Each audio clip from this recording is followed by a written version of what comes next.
지난 6주간 갤럽에서 여론조사한 내용을 정리를 했습니다. 조사기관은 한국갤럽조사연구소이고요. 의뢰자는 한국갤럽입니다. 조사기간은 대개 3일 정도, 무선 전화면접 90%, 유선 전화면접 10%입니다. 중앙선거 여론조사심의위원회 홈페이지에 다 등재되어 있는 내용들입니다. 표본은 1000명입니다. 여기서 중요한 것이 응답률입니다. 그래서 보면 응답률이 10% 넘게 나온 갤럽 여론조사 기관만 여러분들에게 한번 정리해서 보여드리겠습니다. 6월 24일 긍정과 부정이 47대 38, 긍정적으로 보는 분이 9% 정도 많았습니다. 그러나 7월 들어서부터 국민의힘당의 당 중앙윤리위원회에서 이상한 짓거리를 시작하면서부터 이제 지지율의 변화가 나타나기 시작합니다.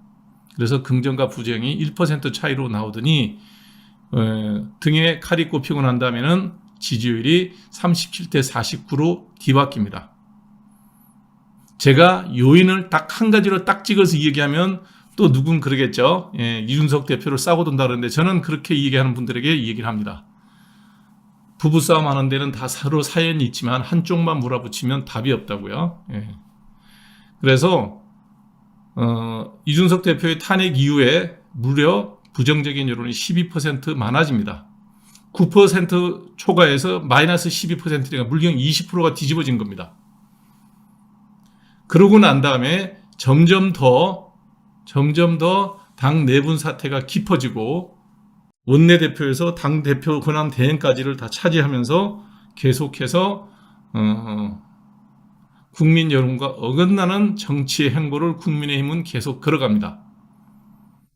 그러다 보니 지지율은 점점 37%에서 32%, 7월 22일에는 답보 상태로 가다가 그래도 드디어 텔레그램 문자가 터집니다. 26일부터 28일까지니까 어느 정도 텔레그램 문자가 공개되면서 윤석열 대통령의 속마음을 그대로 드러내는 텔레그램 문자가 신문 일면에 크게 보도된 이후에는 차이가 마이너스 34%, 긍정은 28%, 부정은 62%까지 벌어지는 상황이 됐습니다.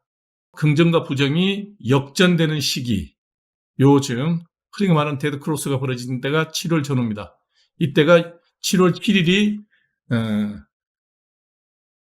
이준석 대표 징계가 당 중앙윤리위원회 도덕군자 9명이 처벌을 명한 다음에 벌어진 일입니다. 그때 여론조사가 데드크로스가 완전히 일어납니다. 언론이나 다른 어떤 기관에서도 여기에 대해서 정확하게 얘기를 하지 않고 꼭 인사 문제, 당 내분 사태 이런 식으로 애매모호하게 대통령실의 눈치를 보고 얘기를 하는데 저는 이 문제에 대해서는 정확하게 여러분들에게 말씀드릴 수가 있습니다. 긍정적인 지지를 보였던 40% 후반대에서 데드크로스는 7월 1일 전후로 이때가 국민의힘당에서 윤리위원회가 소집이 돼서 윤리위에서 징계를 한 해 만에 한 얘기가 나오기 시작할 때 데드크로스가 벌어져서 7월 8일 이후로는 뚝 벌어지기 시작합니다. 그 다음에 7월 29일에는 완전히 벌어져서 부정평가가 긍정평가의 2배가 넘는 30% 이하의 지지율과 60%에 가까운 60%를 넘는 부정적 평가가 나오게 됐습니다. 국민의힘 지지자들만 가지고 조사를 해보면 처음 80%가 넘었고 부정평가가 10% 이하였습니다. 지금은 30%가 부정평가를 하고 60% 정도가 긍정적인 평가를 합니다. 무슨 얘기냐면 국민의힘 당 내부에서도 부정적인 평가를 하는 분들이 쭉 늘어나고 있다. 국민의힘 당을 지지하는 분들조차 현 대통령의 국정 수행에 대해서 부정적으로 평가하는 사람이 쭉 늘어나고 있다. 다른 데가 아닙니다. 국민의힘을 지지하는 분들입니다. 지난번 적어도 대선 때 윤석열 대통령을 찍었던 사람이라는 얘기입니다. 전체 국민의 30% 언저리의 보수 성향의 분들에게서 지지율 조사를 볼 것 같으면 7대 2에서 50대 40을 넘었습니다. 10% 정도로 간격이 좁아졌습니다. 내가 보수적이고 내가 국민의힘을 지지하고 있는 사람인데 내가 평가할 때 이러하다는 겁니다. 문제는 이거죠. 중도 성향입니다. 여기서 중도 성향은 한 3, 4% 정도가 됩니다. 이분들 중에 상당수가 지난번 대통령 선거에서 윤석열 대통령에게 지지표를 던진 분들이라고 저는 생각합니다. 그러지 않으면 대통령이 될 수가 없었죠. 보수표만 모아서는 될 수가 없었잖아요. 중도 확장을 했기 때문에 이길 수 있었습니다. 그분들이 6월 24일 대통령 취임 한 2달 채 안 됐을 때 지지율이 한 4.5 대 4.5 비슷비슷했습니다. 그것이 7월 1일에 벌어지기 시작해서 징계가 확정되고 난다면은 빅뱅 하듯이 확 인플레이션이 됩니다. 격차가 쫙 벌어지다가 자, 텔레그램 공개 이후에는 지금 60대 20 몇 퍼센트. 좌파와 우파, 진보와 보수는 거의 지지율이 고정되어 있습니다. 결국은 벌어진 거는 2대 6으로 28대 62로 벌어진 거는 중도표가 24대 66이 이거하고 똑같다는 얘기입니다. 이 그래프 보시면 보이잖아요. 중도 성향의 평가가 이렇게 벌어진 거하고 전체 평가가 이렇게 벌어진 게 똑같이 가잖아요. 결론을 얘기하면 지난번 대선 때 열렬하게 지지하지는 않지만 그래도 두 후보가 나왔을 때 윤석열 후보와 이재명 후보가 나왔을 때 그래도 윤석열 후보가 낫겠다 기대하는 바가 있다라고 생각해서 그 지지를 했던 분들이 지지를 철회하고 있다는 겁니다. 이 내용을 그렇게 해석하지 않고 다른 방법으로 해석할 방법이 있나요? 진보 성향은 볼 거 없습니다. 계속 부정적인 평가가 월등히 높습니다.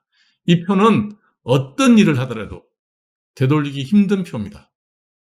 자, 제일 마지막 슬라이드입니다. 드디어 정당 지지율도 데드크로스가 벌어졌습니다.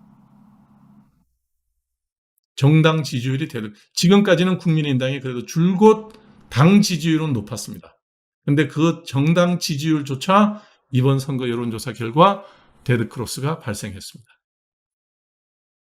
당권만 손에 쥔다고 해서 국회의원이 되는 게 아니라는 겁니다. 후보는 되겠죠.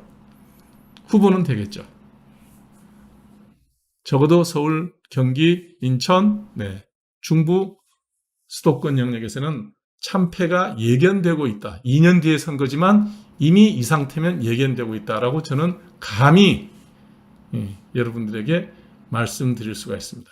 이게 지난 7월 29일 발표된 갤럽의 여론조사를 시간대별로 정리해드린 겁니다.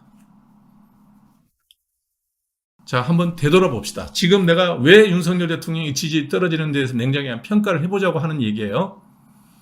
7월 1일, 7월 7일, 7월 26일에 무슨 일이 있었는지.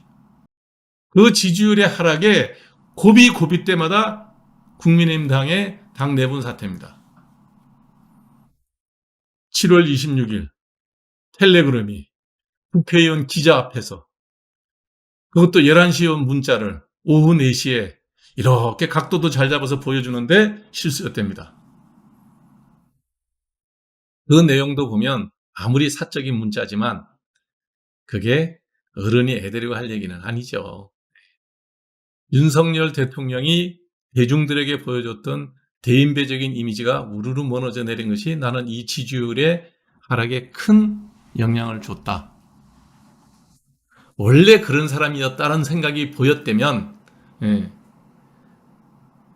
원래 그런 사람이라고 생각했으면 그렇다고 얘기하겠지만 누가 봐도 큰 선이 굵잖아요. 선이 굵은 분이 저런 쪼잔한 일을 얘기를 해? 라는 생각이 들지 않겠냐 이거예요. 여기에 주가가 떨어져서 지지율이 떨어졌다고 얘기하는 분도 있고 어떤 분들은 금리를 올려서 지지율이 떨어졌다고 얘기하는 분이 있는데 그러면 그 말이 안 되는 게 금리가 이때 올라갔나요? 아니면 금리가 이때 올라갔나요? 아니면 금리를 이때 많이 올렸나요? 사람은 무슨 얘기할 때 감성이 앞서는 면도 있습니다. 그 감정선을 건드리는 일이 어디에서 벌어졌겠느냐? 어디서 벌어졌느냐?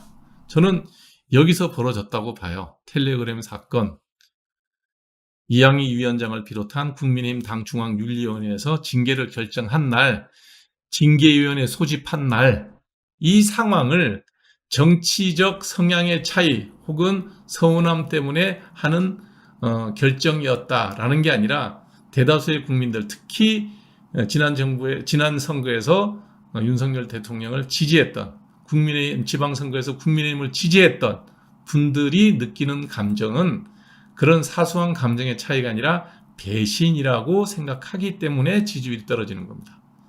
우리나라 사람들이 제일 듣기 싫어하는 말이 배신자라는 말입니다. 이거는 지난 대선 때 아니면 지난 지방선거 때 국민의힘과 윤석열 대통령을 지지했던 사람들의 토라진 마음은 딱 한 가지입니다. 제가 볼 때는 이준석 대표권 외에는 토라질 이유가 없습니다. 시점이 딱 맞잖아요. 그래서 주가를 얘기하고 금리와 연관돼서 경제 문제가 좋아져야 된다라고 얘기하는 분들하고는 저는 그 의견에 동의하지는 않습니다. 그러기에는 시점이 너무 안 좋아요. 딱 그런 시점입니다. 그래서 저는 이 문제를 대승적으로 뭔가 결론을 내려놓지 않으면 굉장히 어려워질 수 있다. 저는 그렇게 봅니다.